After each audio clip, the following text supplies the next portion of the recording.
আরে ভাই আপনি কি করতেছেন? ভাই ঘাস চুবাইতেছি ভাই। কি করবেন ভাই? ভাই রান্না করবো। এই ভেজা ঘাস দিয়া? জি ভাই, ভেজা কাঁচা ঘাস সেটা দিয়ে রান্না করবো। এই মিয়া কি পাগলটা করেছেন নি আপনি? না ভাই, পাগলের মুখ গেল, রান্না করবো। এই ঘাস দিয়ে রান্না করবেন? হ্যাঁ, এই ঘাস দিয়ে রান্না করবো। ধরুন এই ঘাস দিয়ে কেন রান্না হইব? ভাই আজব এক নতুন চুলা আসছে, আপনি জানেন না? চুলা আইছে? আজব চুলা, নতুন চুলা? হ্যাঁ, এই ঘাস দিয়ে রান্না হবে। এই ভেজা ঘাস দিয়ে রান্না হবে? ভেজা ঘাস দিয়ে রান্না হবে, আবার ধোয়া কালি হবে না, কোনো ধোয়া নাই, আবার ধোয়াও হবে না, কালি হবে না? একদম নিট এন্ড ক্লিন। এমনিতেই তাজা ঘাস, এমনিতেই তাজা ঘাস। আবার হইলো ভিজাইতেছেন? ভিজাইতেছি, হ্যাঁ। এখন আপনি প্র্যাকটিক্যালি দেখাইতে পারবেন? অবশ্যই দেখাবো, আপনি দেখবেন। হ্যাঁ। খরচ কেমন? খরচ হচ্ছে ভাই আপনার মাত্র 10 টাকায় সারা মাস রান্না হবে।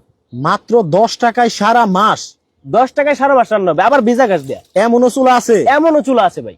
চলেন তো দেখি। আসেন। এই ঘাস দিয়ে নাকি রান্না এই যে হবে? ভাই পানি পড়তেছে কিন্তু ভাই। পানি পড়তেছে? হ্যাঁ এটাও কি সম্ভব? ভাই, সম্ভব না সম্ভব, আপনি লাইভে আছেন না। এখন চুলা কই? আসেন ভাই, আসেন, আপনি আসেন।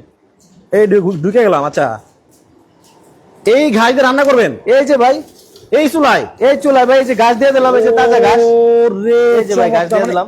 এত সুন্দর আগুন জ্বলতেছে। এত সুন্দর আগুন জ্বলতেছে ভাই, এই যে তাজা ঘাস দিয়ে দিছি ভাই, বড় বড় ঘাস। এই যে এডিরে শুকাইয়া পুরা লাইবো, এখনই পুরা লাইবো। এই যে দেখেন। কি বলেন ভাই? মানে এগুলা কি আপনার? এগুলা এই যে এগুলা সব চুলা ভাই, সব চুলা, এই সবই চুলা? সবই চুলা ভাই।